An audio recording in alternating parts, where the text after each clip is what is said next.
Olá, está no ar mais uma edição do seu podcast Justiça em Foco. O tema de hoje envolve os debates mais sensíveis e estratégicos da atualidade: a inteligência artificial, riscos, algoritmos, sistema de justiça e transformação regulatória. Hoje recebemos o advogado, professor universitário e pesquisador Evandro Soares, especialista em inteligência artificial, governança tecnológica e impactos tecnológicos no sistema jurídico.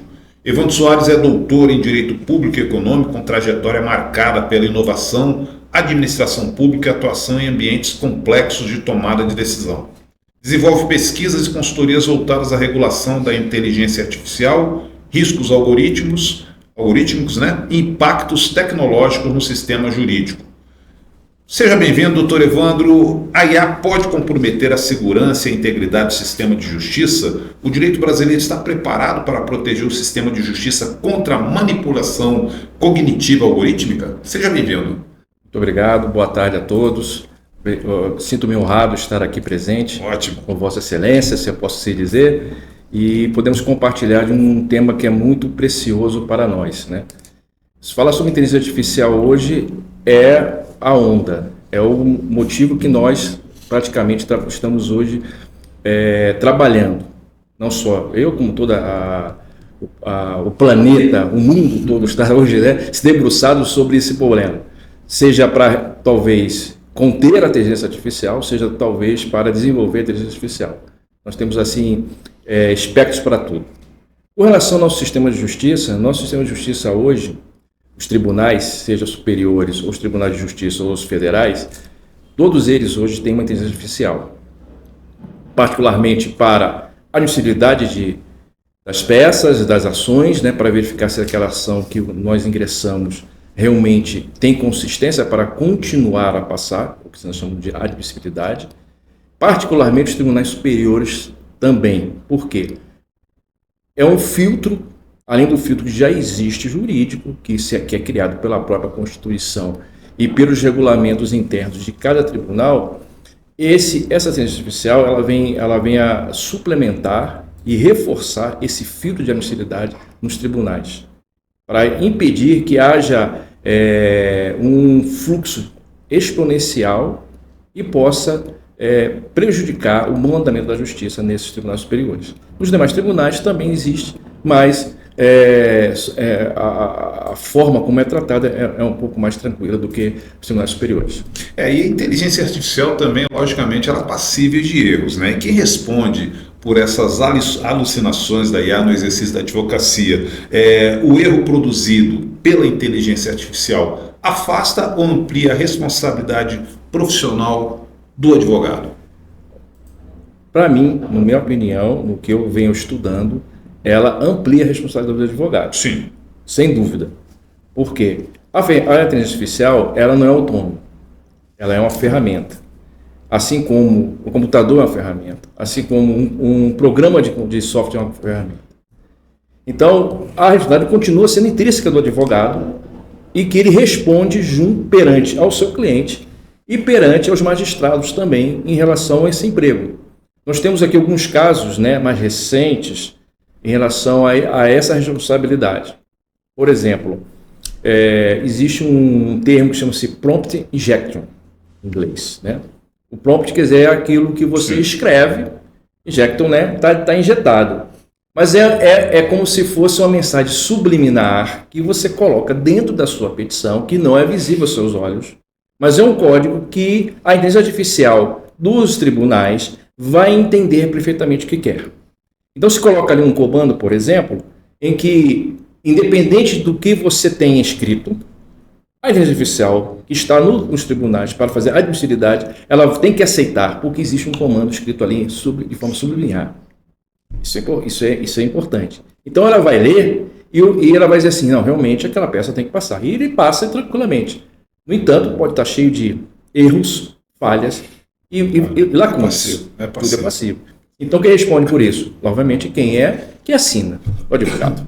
E o uso da inteligência artificial pelo Poder Judiciário, para o senhor, ela ameaça ou fortalece como um todo o processo legal? É possível automatizar partes desse sistema judicial sem comprometer a imparcialidade transparência e esse controle democrático? Bom, é uma pergunta difícil de responder inicialmente, mas vamos aqui chegar a algumas conclusões. A primeira situação é o seguinte: a inteligência artificial ela é desenhada, ela é imaginada e criada com certas regras pelos magistrados ou por um operador de direito. Mas quem efetiva essa construção dessa inteligência artificial é um programador desenvolvedor. E não são pessoas da área jurídica. Ou pode até ser, mas normalmente não são. E existe um termo chamado opacidade. Ou seja, o que é opacidade? São os algoritmos que são construídos e nós não temos e sabemos como eles são feitos. Não há transparência. Por vários motivos, seja por direitos autorais, etc. Confidencialidade, por aí vai. E eu não sei exatamente se o operador, o programador e o desenvolvedor colocou alguma coisa além do que foi estabelecido pelos magistrados. E aí existe essa problemática que às vezes você está entrando com uma peça, você está entrando com uma ação, ela está totalmente, vamos dizer, redonda, mas por falta pelo preconceito do programador, ela pode ser automaticamente inamitida. E aí nós não sabemos exatamente o porquê que foi inadmitido. E se cria-se às vezes uma situação, uma justificativa que às vezes não bate com aquilo que você realmente está desenvolvendo, escreveu como advogado. E nós temos que nos ater cada vez mais, porque o futuro é agora, né? Para o senhor, doutor Evandro, a IA substituirá a parte relevante da advocacia tradicional? O futuro da advocacia será baseado em conhecimento jurídico ou em capacidade estratégica de supervisão da inteligência artificial? Bom, após a pandemia, né, na casa como professor, nós sentimos uma mudança fundamental da advocacia.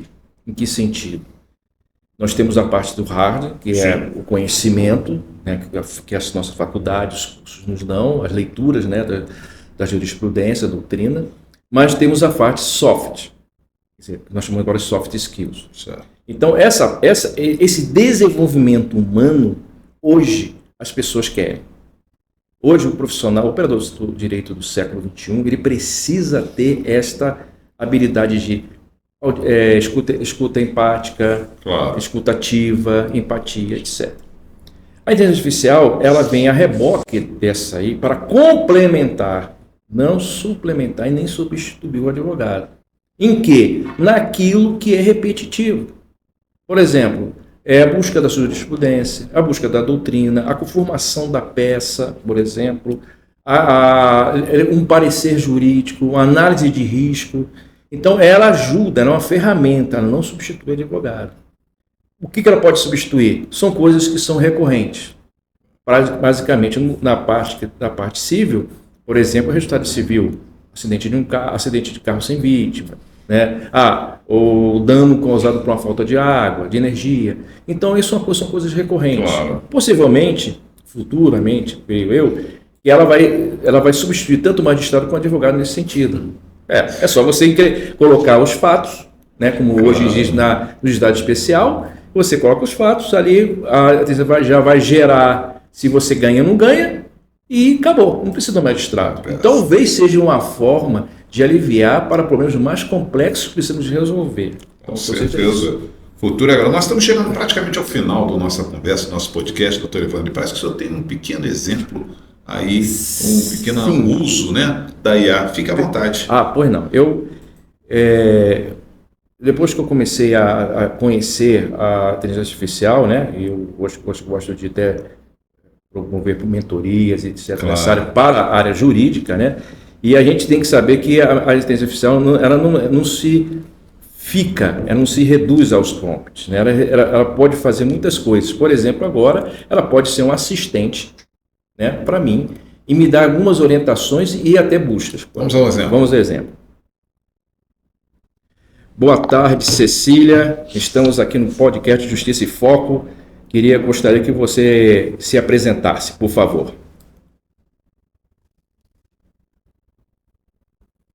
Boa tarde, Evandro. Sou Cecília.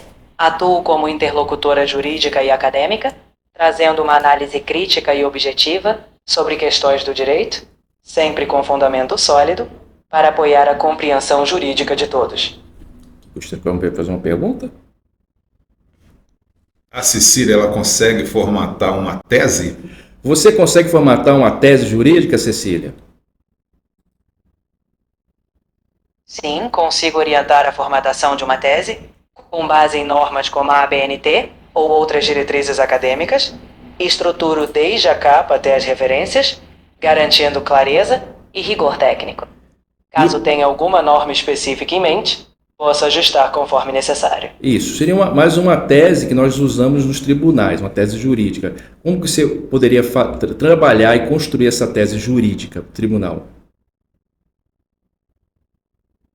Eu começaria identificando o fundamento legal ou constitucional que embasa a tese. Em seguida, delinearia a controvérsia jurídica e a jurisprudência relevante, estruturando argumentos sólidos e coerentes. Por fim, organizo a redação de modo conciso e fundamentado, sempre alinhado às práticas do tribunal, para que a tese se sustente na prática forense. É isso aí. Agradeço muito aí ao professor Evandro Soares. Muito obrigado pela presença no nosso podcast Justiça em Foco. E você que nos acompanha, muito obrigado pela audiência. Estaremos de volta na próxima edição. Tchau, tchau. Muito bom, hein? Obrigado.